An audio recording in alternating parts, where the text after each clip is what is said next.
image gitu. Nah, berarti dari image tersebut gitu ya. Oh, berarti nanti tingginya tuh sekian.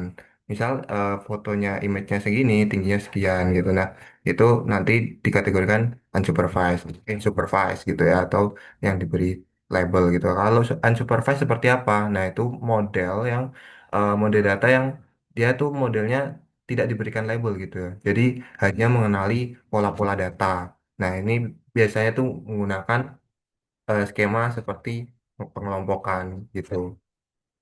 Nah, kemudian kita juga di sini ada regression dan juga classification. Nah, ini juga masuk ke dalam supervise kemarin juga. Nah, itu misal kita eh, pada supervise ini kan kita sudah diberikan label tadi kan. Misal di regression ini itu biasanya tuh terkait dengan angka gitu, seperti eh, bagaimana temperatur besok gitu ya. Nah, itu dia langsung menyebutkan berapa sih angka temperaturnya gitu. Nah, sedangkan kalau classification itu berdasarkan kelas gitu. Nah, di sini kan apakah dia panas atau dingin. Nah, kelasnya tuh masuk ke mana? Apakah dia ke panas atau ke dingin? Nah, itu kita kategorikan ke classification.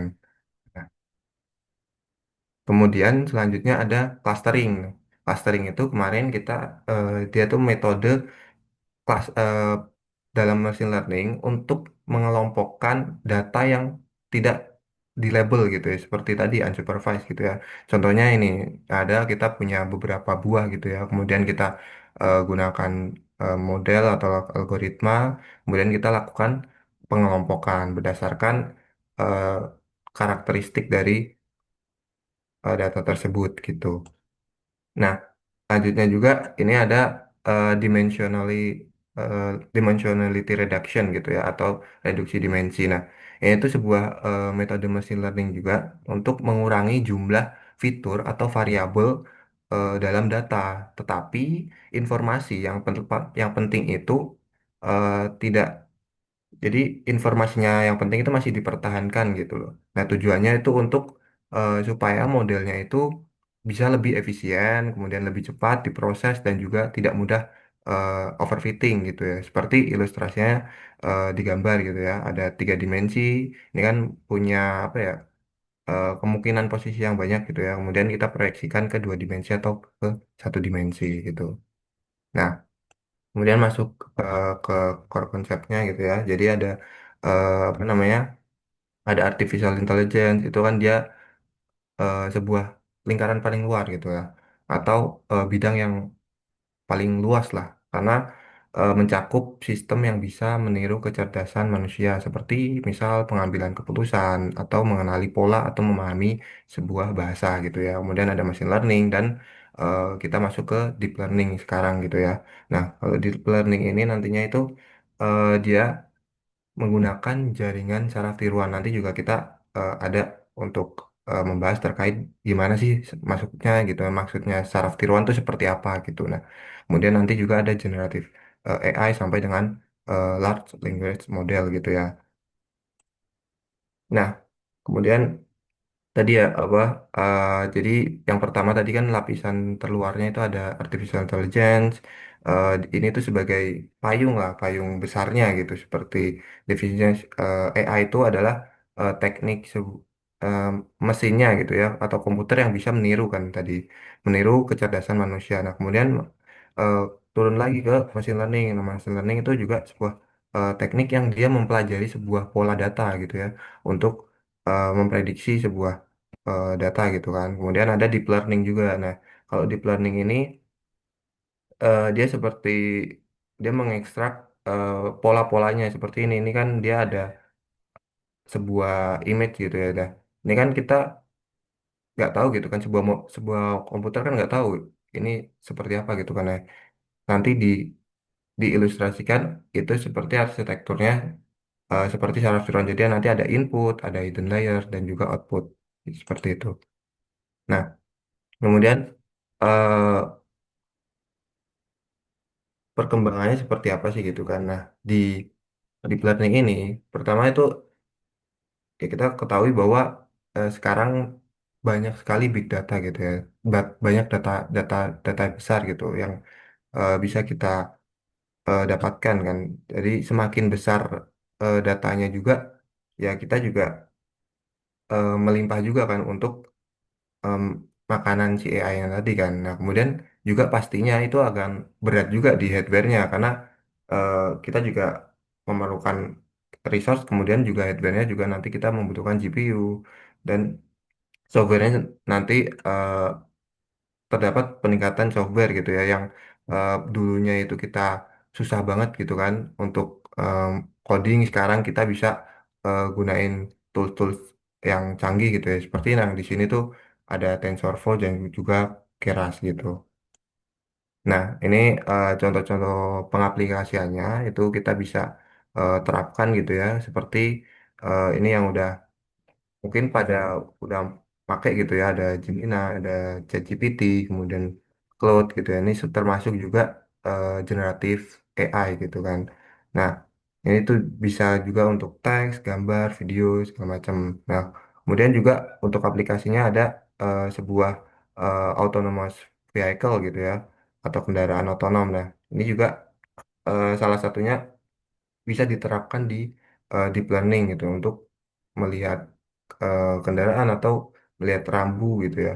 Nah, kemudian eh, yang juga paling sering juga untuk medical image computing. Jadi eh, kita melihat CT scan atau apa sih yang ada terkait dengan data image-nya yang bisa kita ambil gitu. Kita kemudian kita pelajari polanya itu seperti apa gitu ya. Nah, itu kita nanti lakukan menggunakan gambar dari hasil CT scan gitu atau medical image computing dan juga banyak lagi gitu. Nah, kemudian ini tadi apa? Ada TensorFlow. Jadi TensorFlow ini dia sebuah framework gitu ya yang bersifatnya itu open source. Jadi bisa digunakan siapa aja dan dikembangkan oleh di sini adalah Google Brain.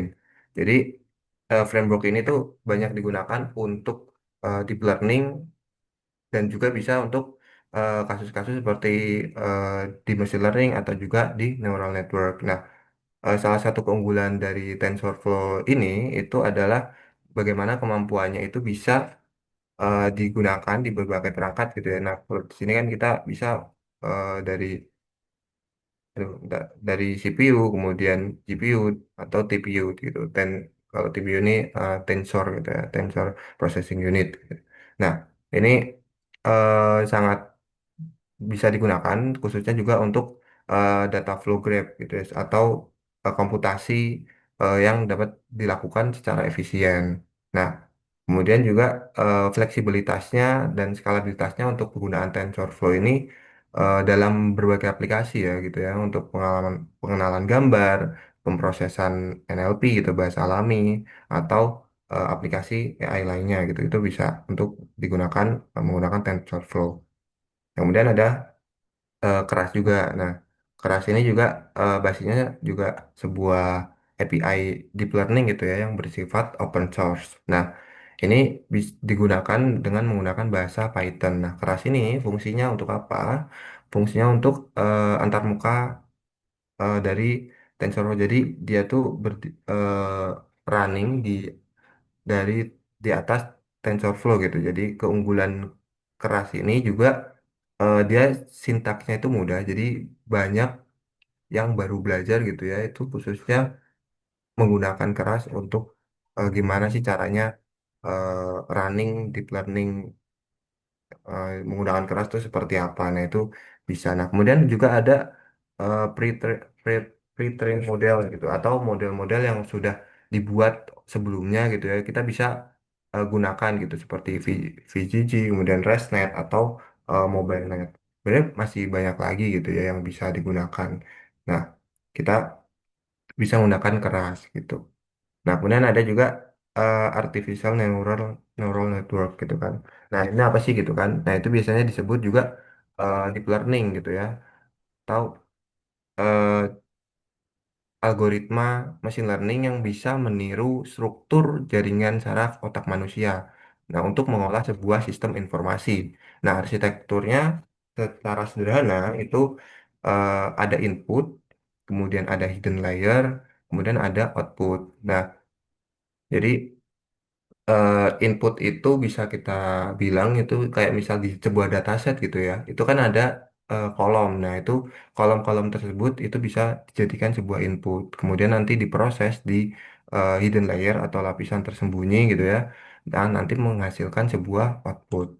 Nah, ini adalah ilustrasi atau gambaran gitu ya, bagaimana sih sel saraf tiruan atau sel saraf aslinya gitu ya. Jadi biologi versus math gitu kan.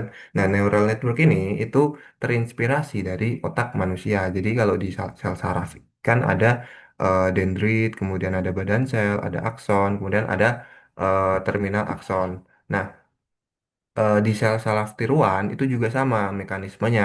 Jadi dendrit ini sebagai input, jadi menerima eh, inputan dari luar gitu ya, kemudian diterima oleh si badan sel.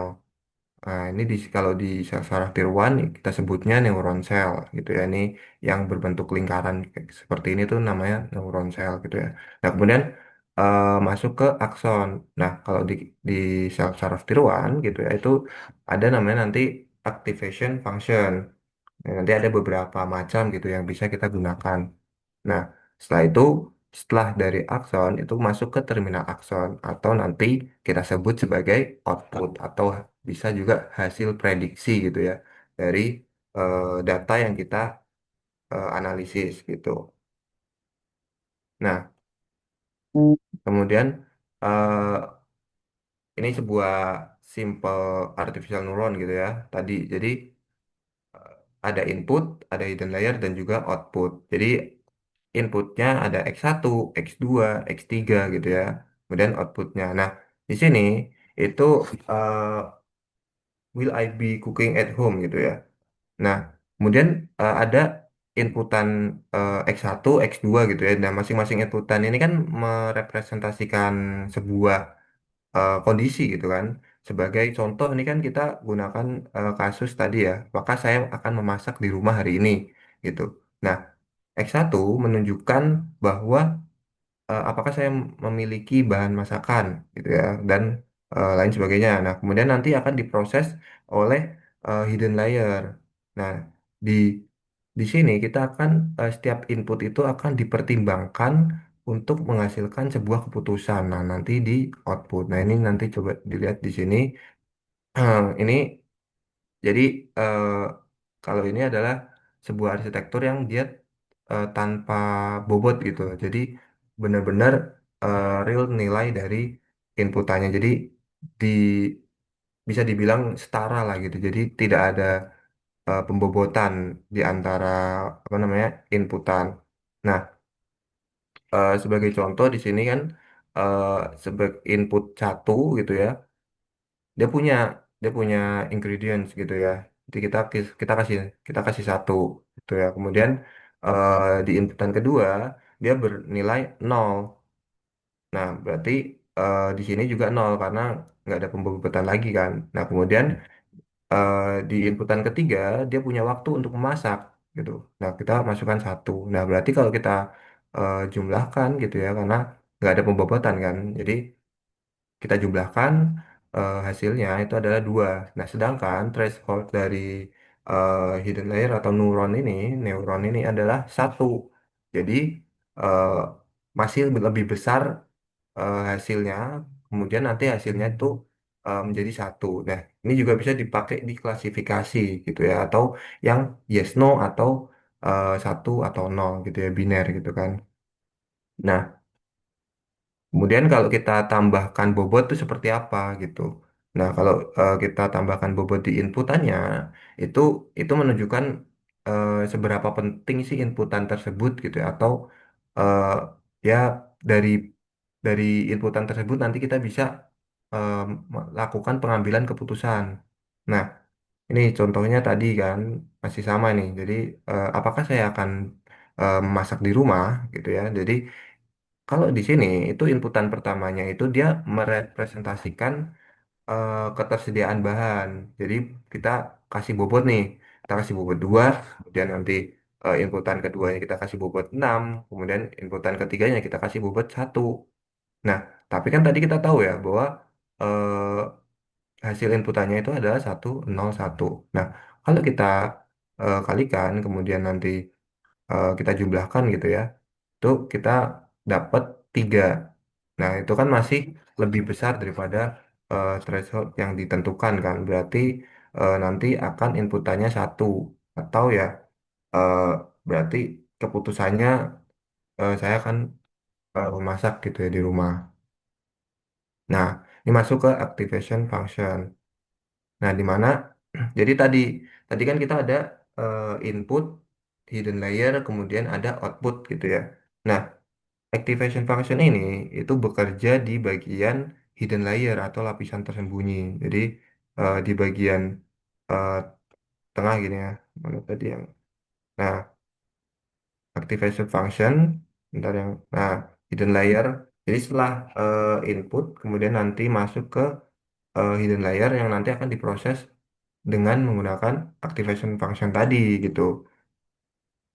Nah, di sini ada sigmoid. Nah, sigmoid ini digunakan biasanya untuk klasifikasi biner gitu ya. Outputnya itu ya tadi mungkin bisa yes no atau 0 1 gitu ya. Nah, tapi nah ini juga biasanya digunakan untuk keluaran ya karena kan tadi ya 0 1 gitu ya. Jadi ada beberapa tuh yang activation functionnya tuh bisa kita gunakan untuk di hidden hidden layer ataupun di output gitu ya. Nanti kita sesuaikan gitu kebutuhannya seperti apa. Nah, tapi kalau sigmoid ini dia cocok untuk output layer. Nah, kalau dari grafiknya juga kita bisa lihat bahwa ini agak menyerupai S gitu ya.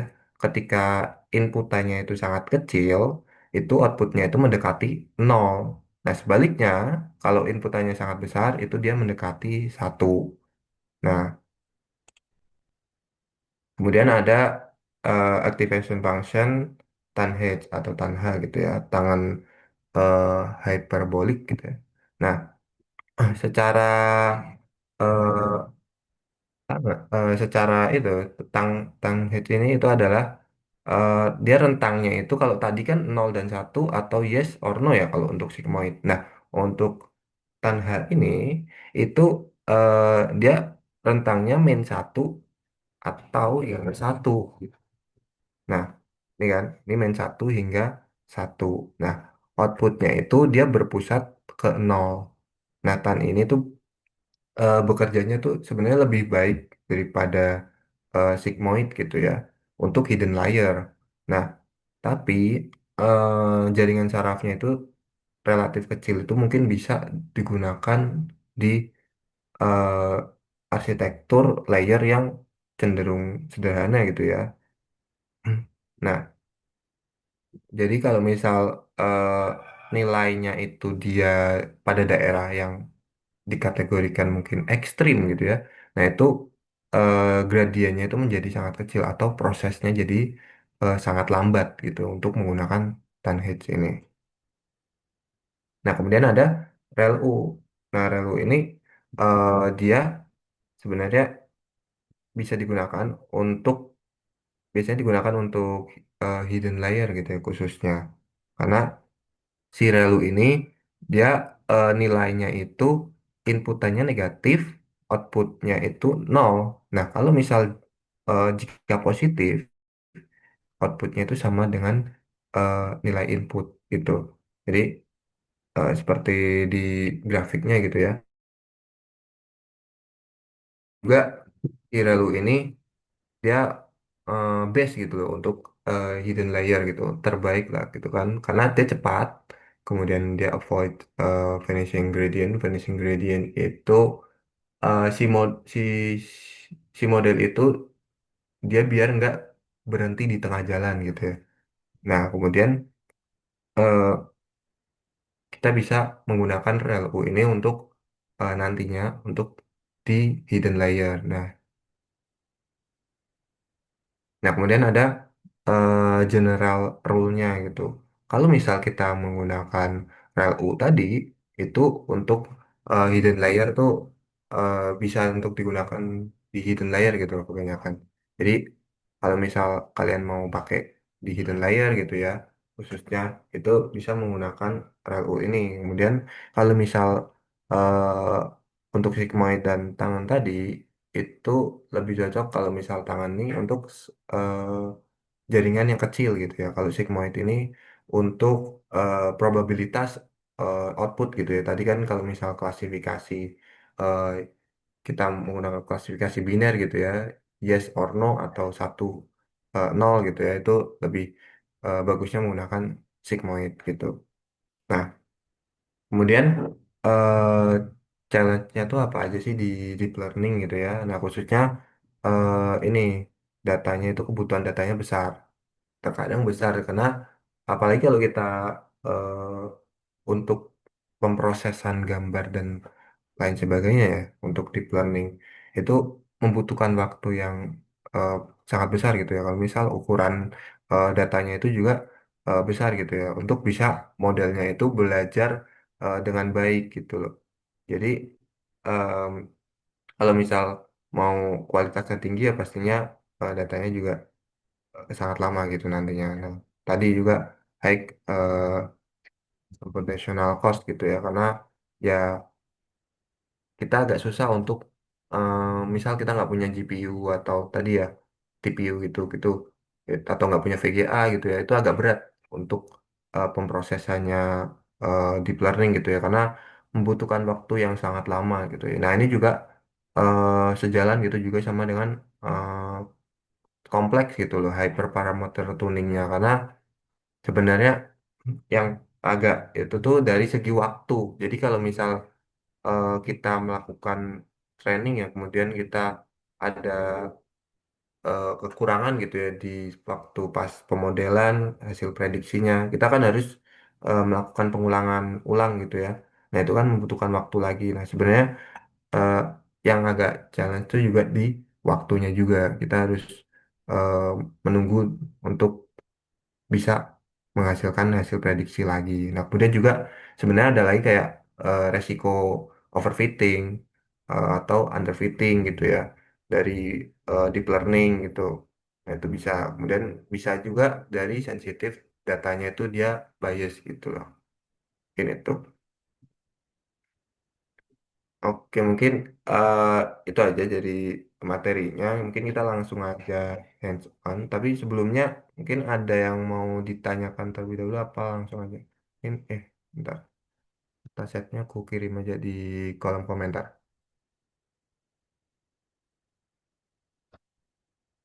Kalian bisa sekalian download, kemudian buka apa namanya collab-nya ya.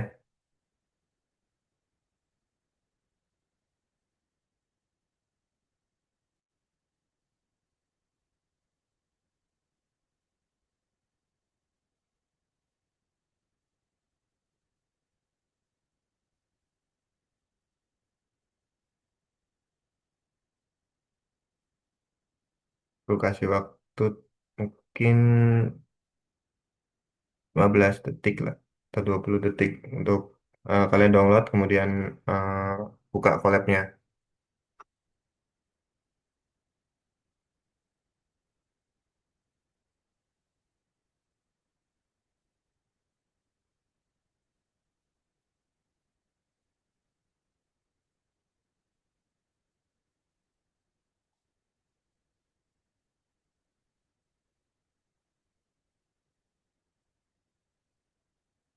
Ya kalau kalian mau nanya gitu ya, mungkin bisa langsung raise hand aja atau di kolom chat gitu. Kalau misal memang kalian nggak bisa panik gitu. Nah, mungkin kita langsung aja ya. Kalau misal nggak ada yang. Jadi di sini itu kita akan menganalisis. Nanti kita akan menghasilkan sebuah hasil prediksi dari dataset ini. Jadi kita punya dataset income gitu ya, income dari seorang pekerjaan dewasa gitu kan, maksudnya yang bekerja gitu loh. Nah, dari income-nya ini nanti kita lihat gitu, apakah kita kita aku running dulu deh. Oh, balik di. Nah, kalian bisa masukin dulu library yang akan digunakan. Jadi kita eh, menggunakan Matplotlib, kemudian Pandas gitu ya, NumPy, TensorFlow. Nah, kemudian ada keras nih kita gunain untuk nanti dalam pemodelan. Jadi kita eh, import model itu untuk membuat modelnya nanti. Kemudian nanti ada input, ada dance untuk layernya. Kemudian kita juga gunakan optimizer ya. Kita optimizernya menggunakan Adam gitu ya. Jadi eh, untuk mengetes parameter keberhasilan dari modelnya tersebut. Kemudian nanti kita callback gitu ya, menggunakan model checkpoint dan juga early stopping gitu. Oke, mungkin langsung aja. Jadi ya udah. Jadi kalian masukin dulu datasetnya. Belum masukin ya?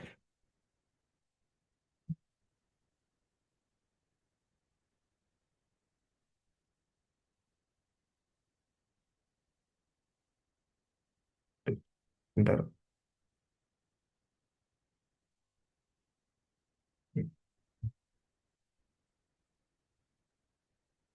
Oke, ini aku masukin datasetnya dulu. Oke. Ini terputus tadi koneksinya deh. Jadi teman-teman masukin aja dulu terkait dengan kayaknya nggak bisa pakai GPU. Buat teman-teman sebenarnya sebenarnya bisa juga pakai GPU yang udah disediain. Jadi kalian pilih runtime-nya mau tipenya apa gitu. Kan ini kayaknya kepake deh. Bentar.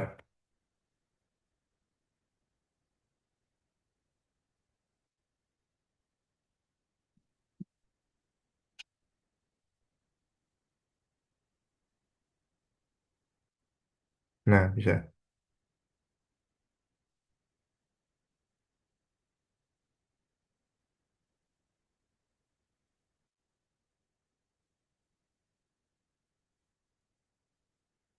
Dari teman-temanku upload dulu.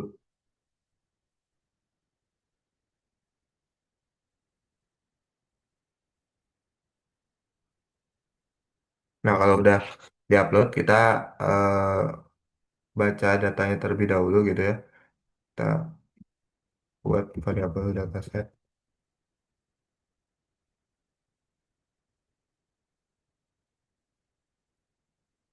Jadi kita lihat datanya tuh seperti apa gitu.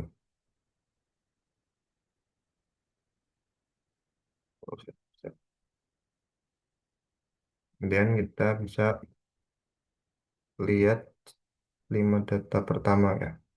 Atau 10 lah.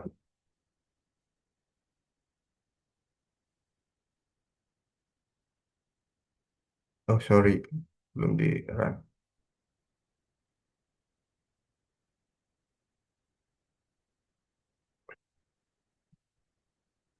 Nah, jadi di sini kita punya kolom age, kemudian work class, dan juga nanti yang kita akan eh, labeli gitu ya, atau prediksi nanti adalah income. Di sini kita sebenarnya punya dua income aja gitu. Jadi kita di sini klasifikasi biner gitu, nol atau satu, ya atau tidak gitu ya.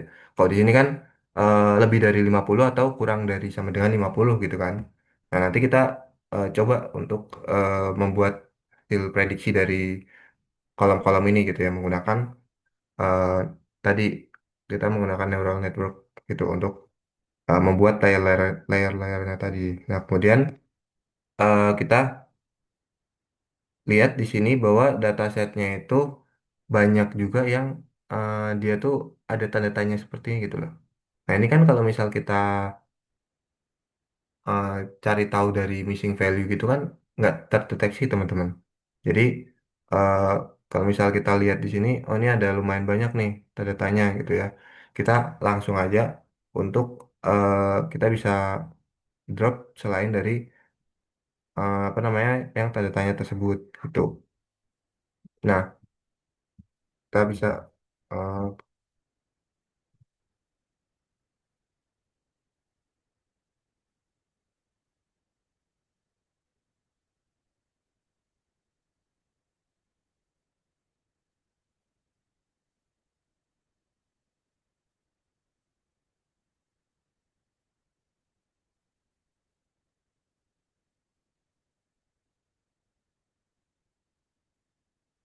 Nah, jangan lupa bahwa eh, untuk tambahkan aksi satu itu sebuah kolom gitu ya.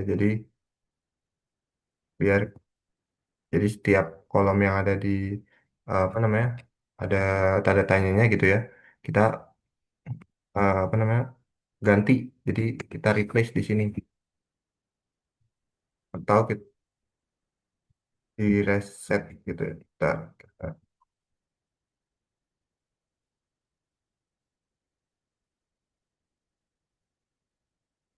Nah, hmm.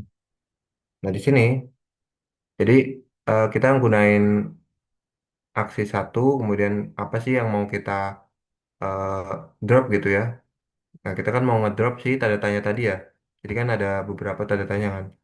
Nah, di sini udah hilang. Tadi kan ada nih di 6 di work class-nya. Nah, itu kita hilangin aja karena ya nggak ada insight baru gitu loh dari data tersebut gitu. Nah, setelah itu eh, kita lihat dari kan karena kan kita ada mau prediksi income ya. Jadi kita coba untuk melihat income-nya untuk kita lakukan normalisasi dari income tersebut gitu. Nah, kita set, kemudian value-nya berapa sih income ini gitu kan.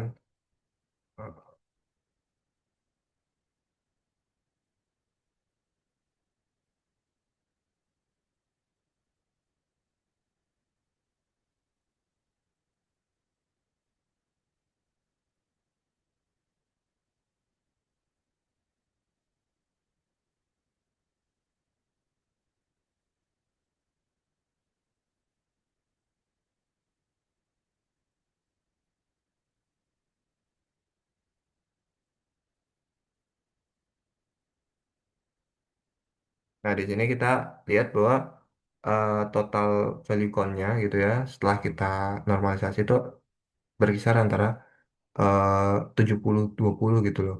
Dari eh, data yang kurang dari penghasilannya yang kurang dari 50K gitu ya sampai dengan yang lebih 50K. Nah, setelah itu kita split terlebih dahulu. Jadi sebelum kita lakukan eh, seperti kategori encoding dan lain sebagainya, kita coba split dulu. Jadi biar yang tadi income itu dia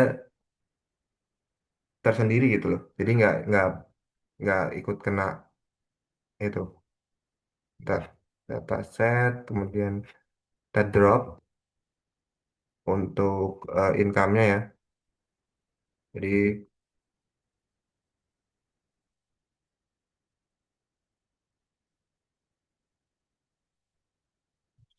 aku nggak itu. Sorry, teman. Nah, jangan lupa untuk tambahin aksis sama dengan satu. Nah, ini tuh untuk kolom, teman-teman. Nah, kemudian kita tambahin lagi untuk Z-nya itu dataset yang mau kita tes nantinya gitu ya. Atau kita uji gitu. Nah,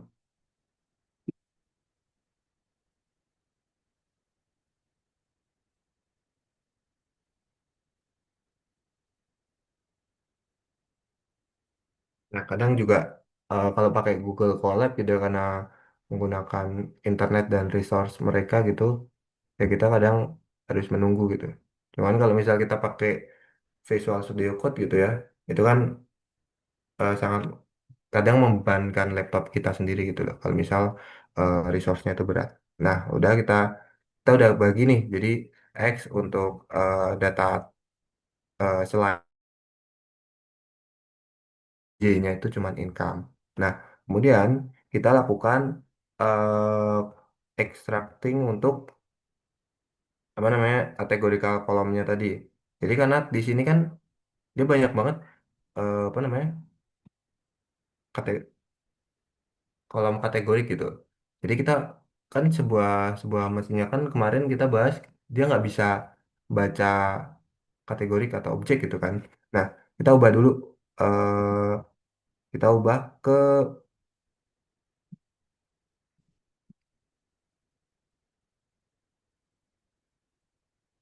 kategori kolom.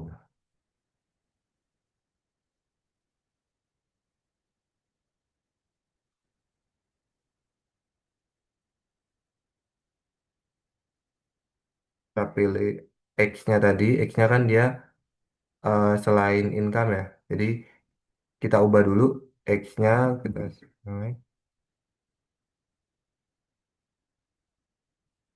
nah include object kolom. Kemudian kalau udah kita panggil si categorical kolom. Nah, ini apa aja sih yang ada dalam kolom tersebut ya, yang kategorik gitu ya. Ini ada banyak nih, ada work class, ada education. Ini belum nanti dia ada nilai-nilainya lagi kan. Nah itu kita nanti coba ekstrak di setelah dari kita lihat dulu dari work class tuh ada apa aja sih gitu kan. Kita coba lihat work class value count. Baik, kita hitung dulu terlebih dahulu apa aja sih dalam work class ini. Ada private, mungkin dia kerja di swasta gitu ya, kemudian ada yang local government ya, eh, state government dan lain sebagainya. Nah ini juga datanya lumayan banyak gitu ya. Nah setelah itu kita bisa eh, convert ke kategori tuh numerik gitu ya. Nah kita convert ke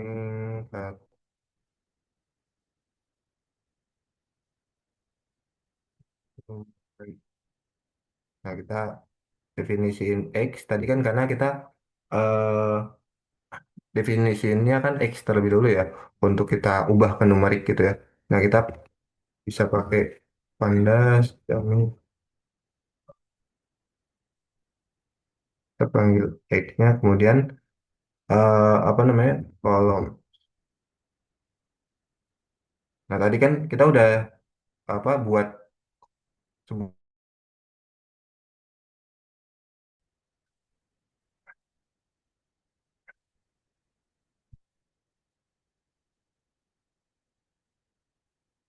nah, dan aku pengen nge-print shape-nya berapa sih, apa jumlah itunya shape-nya. Nah kemudian kita coba lihat datanya.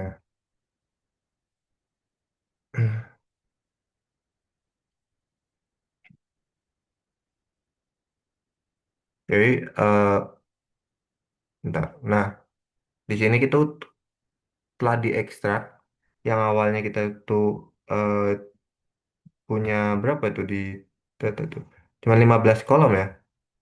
Di sini kita ekstrak menggunakan OneNote coding gitu ya. Sebenarnya bisa bisa terserah kalian gitu ya mau pakai apa gitu ya. Tapi kan kalian perlu mungkin tahu kalau kemarin tuh kita ada ordinal dan nominal gitu ya. Itu tuh dia setara apa enggak gitu ya. Dan juga tergantung kalian mau seperti apa untuk kategori eh, encodingnya karena nanti juga mungkin hasil prediksinya kan akan beda ya. Nah, nanti kita coba lihat dari situ gitu. Apakah nanti ada metode-metode yang lebih bagus kan? Kita lihat dari situ. Nah, di sini eh, kita itu ngekstrak yang ada di semua yang ada di kategorical kolom. Jadi kita ubah si value-value tadi menjadi kolom. Nah, nih ya. Jadi ada tadi kan ini harusnya kan sebuah nilai kan. Nah, cuman kita ubah nih jadi sebuah kolom kan menjadi eh, 0101. Nanti kan kita juga klasifikasinya kan biner kan. Nah, kemudian setelah itu kita tadi udah convert ya. Oke, kemudian kita coba yang tesnya di nya tadi sama kita PD get, kemudian panggil J, kita gunakan eh property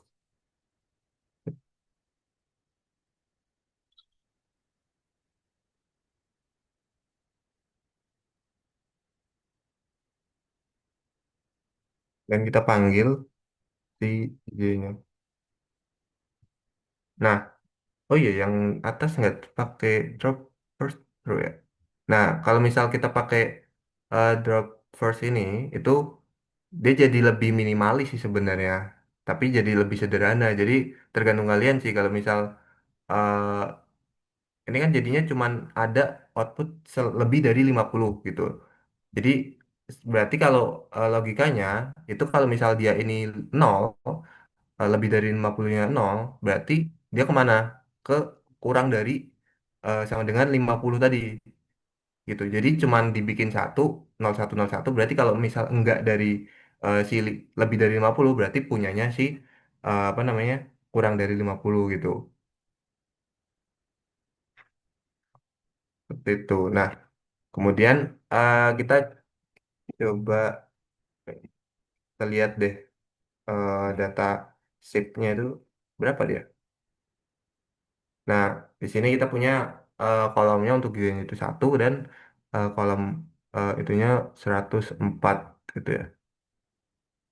Harusnya tuh ini coba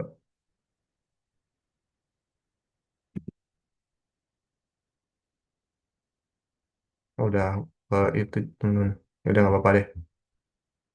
Sebenarnya ini juga bisa nantinya kita apa? Kita samain jadi drop first tadi. Jadi kita hapus satu kolom dari si kategorikal kolomnya juga gitu. Jadi biar lebih lebih sederhana aja, lebih irit gitu, lebih nggak nggak terlalu banyak gitu ya. Cuman ya it's okay gitu. Kemudian setelah kita lihat kan ini kita punya Y-nya itu satu, kolomnya kemudian X-nya itu 104. Nah setelah itu kita apa? Kita split datanya. Kalau tadi kan cuma split data ya. Nah kalau ini kan split data untuk training, training and test.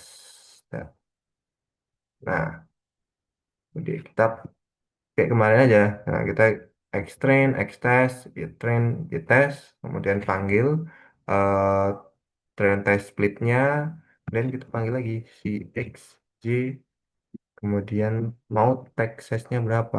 Nah, kalau kemarin kan ya disarankan 80-20 sih. Kalau misal data data trainingnya 80, kemudian data apa namanya tesnya 20 gitu ya. Nah, itu eh, bisa kalian coba gitu ya, atau mungkin kalian mau apa namanya berbeda gitu juga bisa sih, kayak mau berapa gitu ini kenapa double. Nah, oke. Kita udah split nih apa namanya data train sama data test kita gitu ya. Kemudian kan tadi kan eh, kita kan klasifikasi biner ya. Nah, kalau misal kita mau klasifikasi biner, kita bisa kita untuk apa ya, scaling. Kemarin kan kita juga belajar terkait dengan fitur scaling gitu ya, atau normalization gitu segala macam. Nah, kita bisa pakai scalar, nah kan min max, karena kan kemarin min max itu tuh dia rentangnya 0 sampai 1. Nah ini masuk dong ke prediksi kita gitu ya. Prediksi kita kan 01 gitu kan. Nah kita bisa pakai min max, cuman ya bisa juga mungkin pakai standar scalar gitu ya. Cuman di sini aku pakai min max. Nah, kemudian kita extract, dan kita fit. Jadi kita fit ke extract, kemudian tesnya tuh jangan di fit karena ya dia untuk tes gitu. Kalau misalnya kita kasih fit gitu ya, fit kan dia nilai apa ya, nilai tertinggi sama terendah gitu. Jadi kalau misal kita kasih juga nanti dia nyontek gitu. Nah, kalau udah eh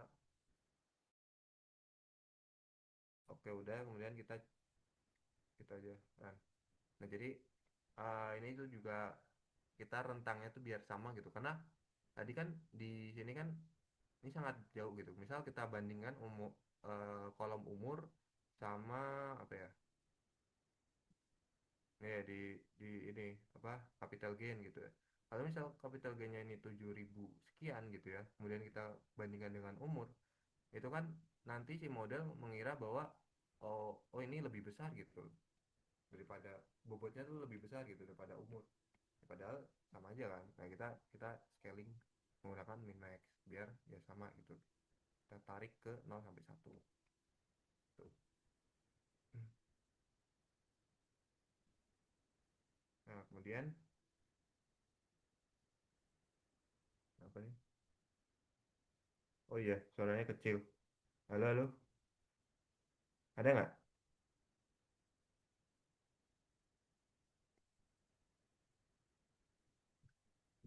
Boleh reaksinya kalau misal suaranya udah ada lagi, teman-teman.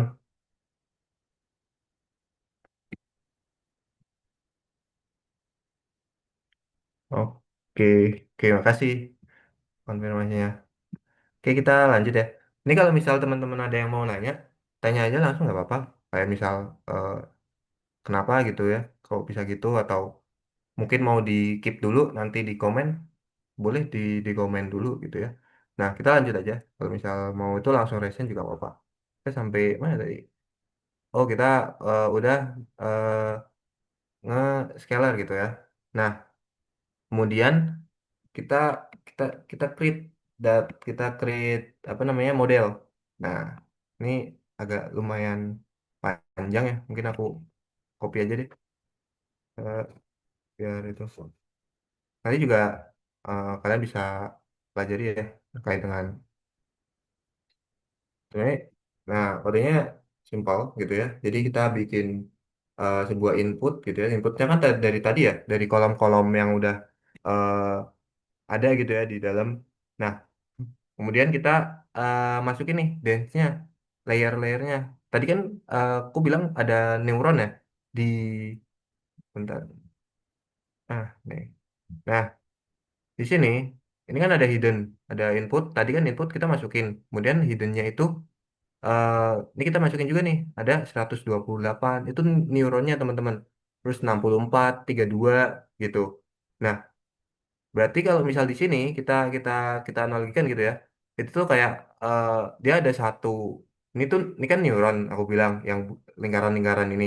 Berarti kalau kita bilang di sini 128, berarti ada 128 ke atas, ada 128 lingkaran-lingkaran kecil itu gitu di satu layer. Nah, sebenarnya kita bisa juga untuk tambahin layer. Jadi nggak harus satu layer gini kok gitu. Untuk sebenarnya ada juga sih di itu. Jadi bisa kalian tambahkan gitu ya layer-layernya. Jadi kalau misal semakin banyak juga bagus sih, kayak misal kalian mau 10 juga oke, cuman kadang jadi overfitting gitu si modelnya. Jadi sesuaiin aja gitu. Ini kan bisa bisa lebih dari satu kan hidden layernya. Nah, mungkin kalian main-maininnya tuh dari neuronnya gitu. Kalau di sini kan dia kadang ada tuh yang dia berbeda. Jadi dia bisa banyak dulu, kemudian nanti dikit-dikit gitu, atau kayak gini, ini sama banyak sih. Pokoknya bisa berbeda gitu dari variasi variasin aja gitu. Nah, tadi kan aku juga bilang bahwa kalau misal mau di apa namanya hidden layer itu bagusnya tuh pakai mending RLU. Nah, hidden layer tuh RLU gitu. Nah, kita pakai RLU untuk si hidden layer karena dia dia cepet gitu loh untuk di apa namanya lapisan hidden gitu, hidden layernya tadi. Nah, kemudian outputnya kita pakai sigmoid gitu. Tahu nggak kenapa kita pakai sigmoid? Ada yang tahu nggak? Tadi kan ada tuh di PPT tuh kenapa sigmoid bagus gitu untuk output ya. Apalagi untuk kita ini nih apa namanya kasus-kasus apa namanya dataset kita ini nih. Ada yang tahu nggak kenapa kita pakai sigmoid?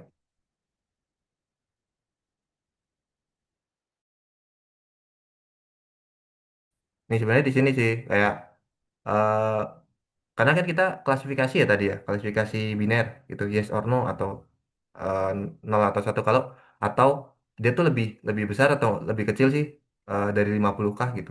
Nah, kita pakai sigmoid untuk ya karena dia eh, lebih prefernya tuh untuk output layer seperti itu gitu, 0 dan 1 gitu. Nah, kemudian kita bisa pakai sigmoid. Nah, kemudian kita create modelnya, kemudian input layer, output layer tadi. Nah, kita compile, kemudian kita lossnya itu menggunakan ada namanya binary cross entropy gitu. Nah, itu untuk apa namanya klasifikasi. Nah, kalau misal untuk regresi itu kayaknya MSE deh, apa tuh lupa. Itu bisa kalian pakai itu juga untuk loss. Nah, kemudian optimizernya ini aku pakai optimizer Adam, kemudian learning rate-nya itu 0,0001 gitu ya. Nah, kalau misal ini kalian bisa juga ubah-ubah kok learning rate-nya gitu. Nah, tergantung jadi kalau lebih makin kecil berarti ya nanti kita kita kan lakukan EPO ya. Dan EPO-nya berarti bisa kalian banyakin karena ya biar biar nyampe gitu karena learning rate-nya sedikit. Nah, ini kita juga ke kita kita ke apa namanya? Matriksnya tuh akurasi gitu. Oke, kita udah running gitu ya. Kita lanjut deh. Kita lanjut apa namanya? Tadi tuh kita udah model, kemudian kita coba untuk apa namanya? Summary dari si modelnya tersebut gitu. Kita model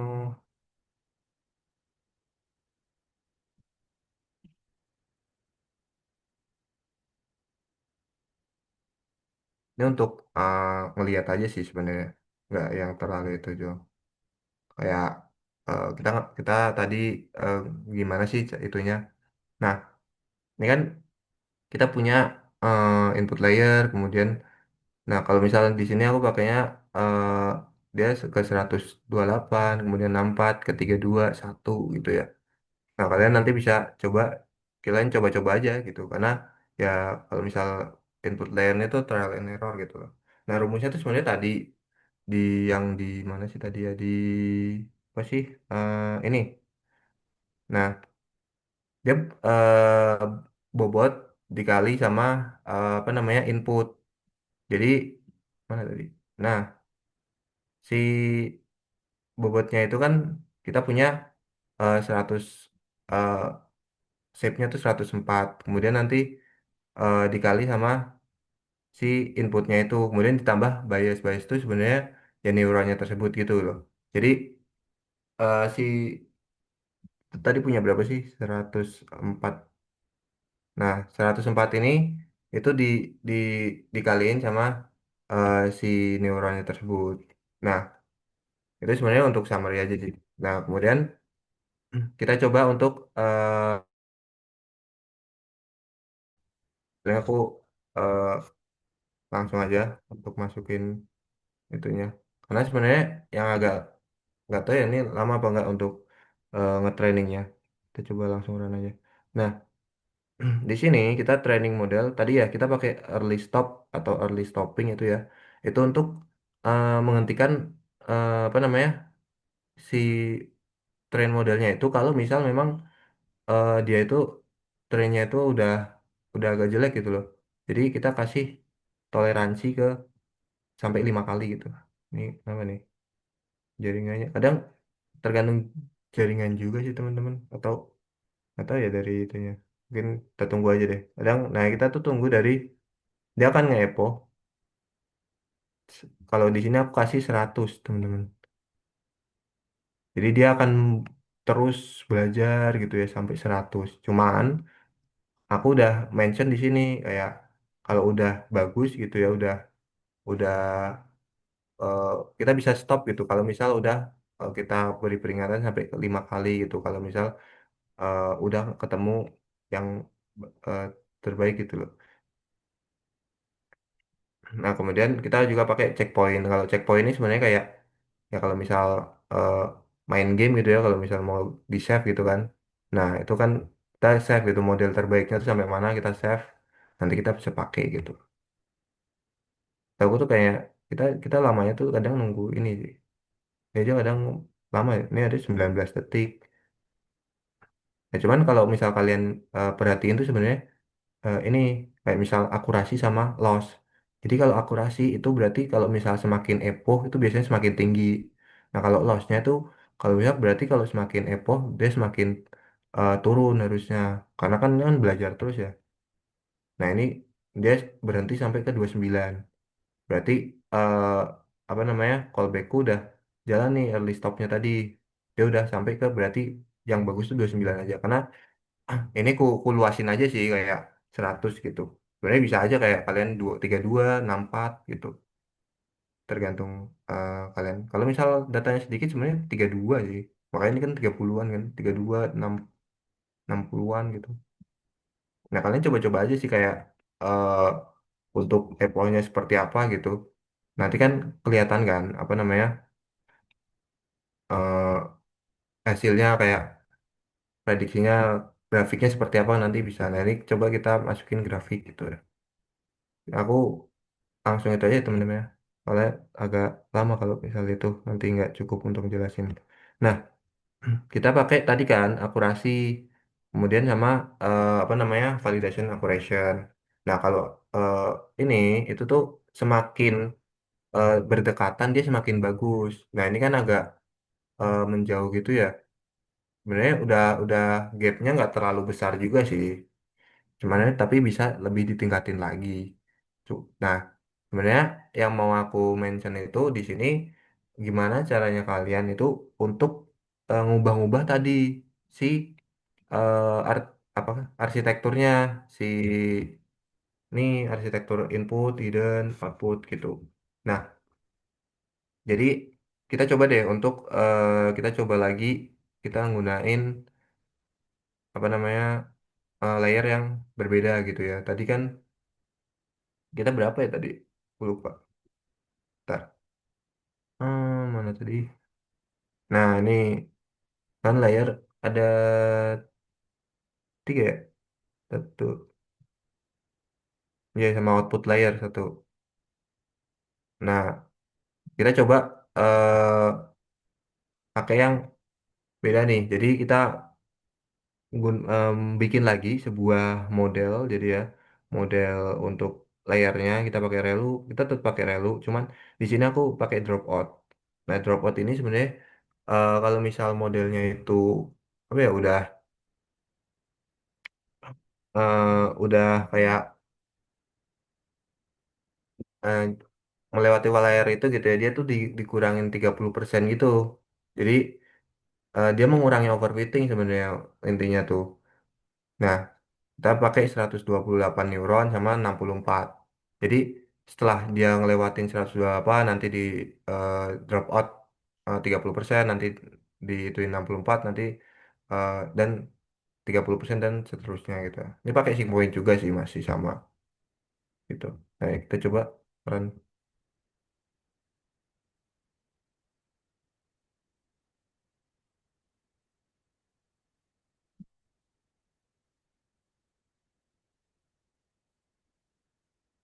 Jadi kalau di sini kita agak sebenarnya nggak di planning kan kebanyakan juga dipakai untuk gambar ya. Jadi kalau di sini kita coba untuk pakai data tabular terlebih dahulu, data kolom gitu untuk kita tadi belajar terkait dengan arsitekturnya itu seperti apa gitu. Untuk mengubah-ubah input hidden outputnya ini itu. Nah, kalau misal kalian lebih itu ya kalian bisa tambahkan hidden layernya gitu. Jadi semakin banyak bisa semakin dalam juga gitu pembelajarannya. Cuman hati-hati juga nanti dia menghafal gitu. Nah, kita dapetin akurasinya tuh di 85 untuk apa namanya model ini ya. Kita coba untuk grafiknya tuh seperti apa. Apakah sama? Kalau di sini kita cuman di akurasi ya. Mungkin eh, kan banyak ya parameter yang lain gitu ya. Kayak F1 score atau yang lain gitu kan bisa. Kalian gitu. Tapi di sini tadi ya kita udah matriksnya tuh untuk akurasi. Nah, di sini dia eh ini harusnya tuh tadinya tuh dia namanya dia beririsan gitu. Cuman karena tadinya aku nggak masukin yang drop first tadi, yang untuk kategorikal itu jadinya dia nggak agak agak menjauh dikit sih. Karena agak banyak juga tadi fiturnya atau kolomnya. Tapi ya sebenarnya coba-coba aja untuk menaikkan si akurasi atau grafiknya gitu ya. Cuman yang eh, terpenting ya kita tahu nih kayak misal mau inputnya tuh kayak gimana, kemudian hidden layernya tuh eh, pakai apa aja gitu ya. Nah ini kan kita pakai RLU sama sigmoid. Nah atau kalian mau bikin berapa banyak layer lagi gitu ya, itu bisa. Jadi itu teman-teman. Oke mungkin itu sih hands on-nya. Kalian bisa dalemin lagi terkait dengan apa pakai pakai data tersebut gitu ya, kita kalian coba-coba lagi aja. Nah sebelum Q&A aku mau reminder untuk tugasnya tugasnya itu ngapain, jadi bisa aja. Nah tugasnya itu sebenarnya data setnya itu ya bebas sih, cuman tergantung kalian kalau mau pakai data tabular ya bisa. Jadi kalau karena ini kan tadi pakai data tabular atau data kolom gitu ya, kalian bisa coba-coba cari gitu ya data yang menurut kalian eh, kalian pengen explore gitu loh. Karena kalau aku agak spesifikin nanti kalian juga lebih enaknya sih explore sendiri gitu kalau aku.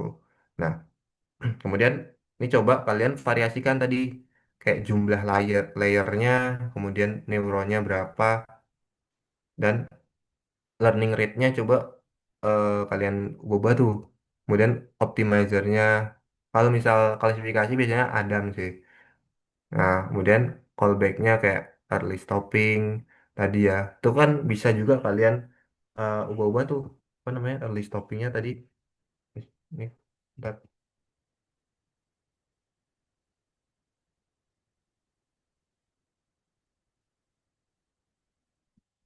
Nah, oke, tadi agak nge-lag.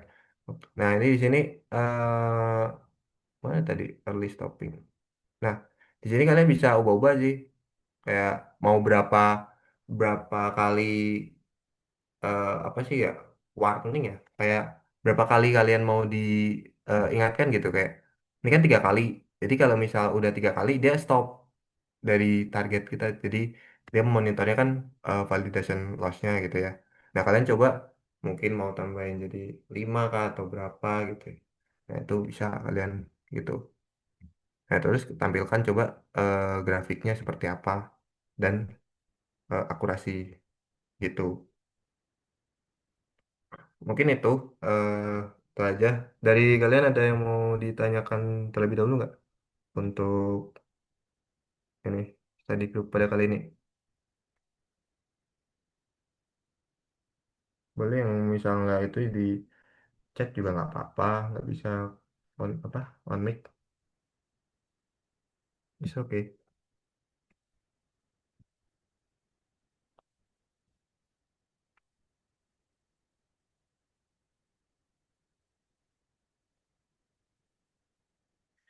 Untuk deadline-nya itu sebenarnya sama ya kayak biasanya. Jadi nanti kita bakal kirim apa namanya formnya di grup. Nanti kita set deadline-nya. Kayaknya biasanya Sabtu deh. Coba nanti eh, lihat lagi ya. Ya Sabtu nanti kita set.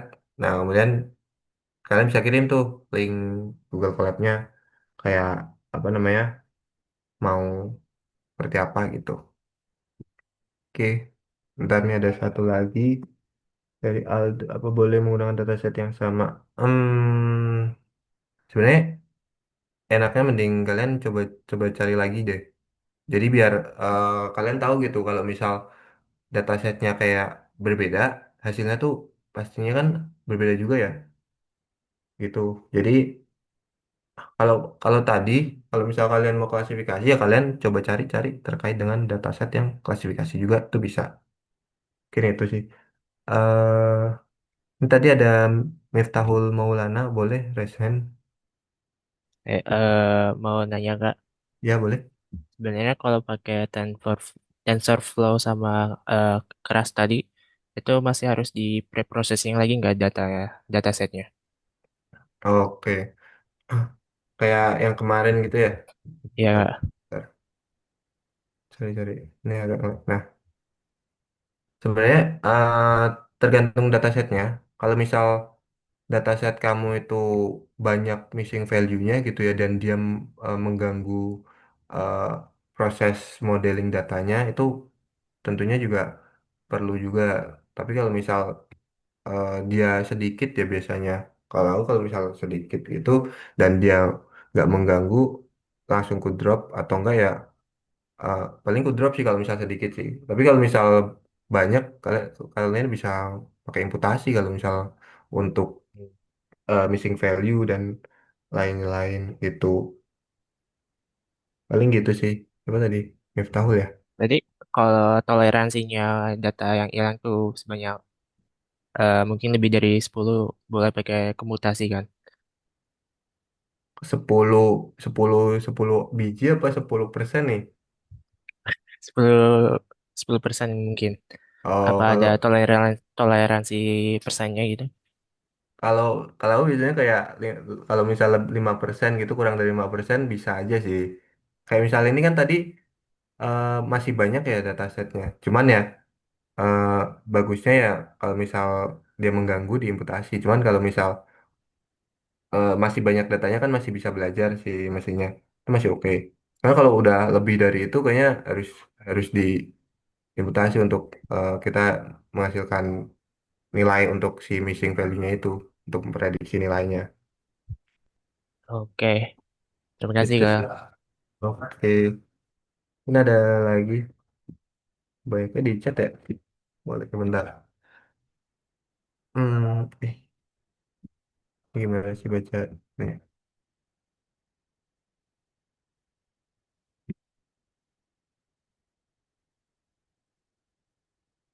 Untuk jumlah banyak neuronnya di random kita kira bisa nggak? Untuk neuronnya ya, sebenarnya lebih enaknya kalian langsung set untuk neuronnya gitu daripada eh, random kan. Jadi biar kalian tahu gitu, kalian menggunakan berapa sih neuronnya dan hidden layernya itu ada berapa gitu. Jadi biar eh, kalian tahu nih, jadi waktu pas trial and error itu gampang gitu. Kayak misal masih kurang bagus, bisa kalian tambahin lagi. Atau nanti kalau misal kebanyakan, bisa kalian kurangin gitu. Dan oh, link collab boleh, link collab. Ntar ku itu deh, ku copy dulu.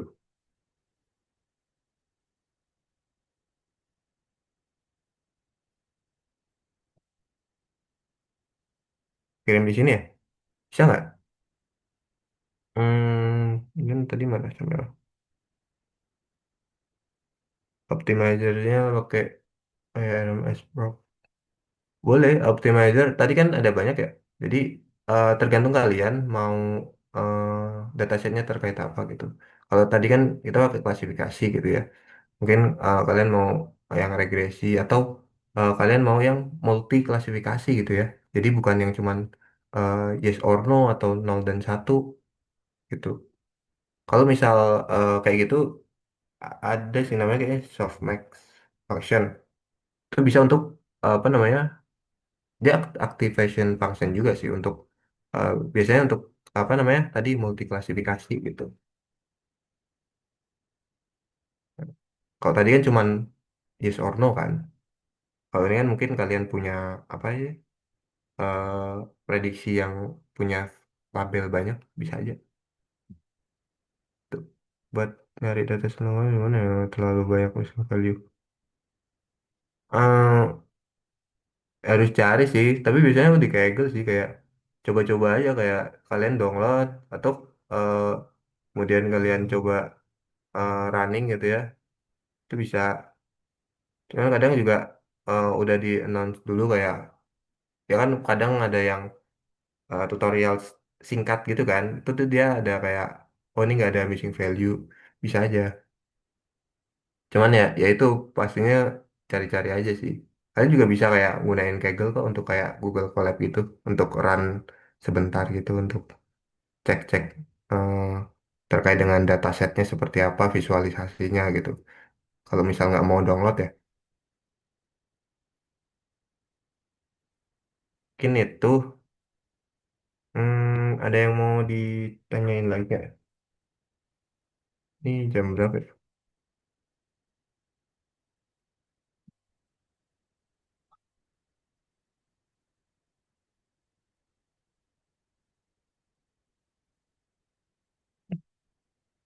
Oke, mungkin kalau misal kalian nggak ada yang pertanyaan lagi, tadi udah aku kirim juga ya collab-nya, kalian bisa pelajarin seperti apa gitu untuk nanti tugasnya. Karena kan ya nggak terlalu beda jauh sih, karena kan eh, kalian coba untuk ngubah layarnya, kemudian tadi neuronnya dan lain sebagainya. Itu kalian bisa coba referensi dari situ juga bisa. Kemudian oh iya dia. Oh iya, untuk kalau misal kalian mau discuss itu kita tuh ada tuh nanti discuss biasanya tuh Jumat lah aku ya. Tuh kita nanti discuss bareng, nanti juga ada apa namanya? Mas Samar itu apa namanya? Machine learning mentor juga. Nanti kita ngobrol-ngobrol tuh di situ tuh bisa juga. Jadi teman-teman kita harapin juga datang gitu untuk sesi discuss. Untuk kita juga ngobrol-ngobrol bareng lah gitu. Oke, mungkin itu aja sih dari aku. Terima kasih udah ngikutin study group keempat kali ini ya, teman-teman. Mohon maaf kalau misal ada kekurangannya, aku cukupkan. Terima kasih. Boleh kembali ke main room, teman-teman.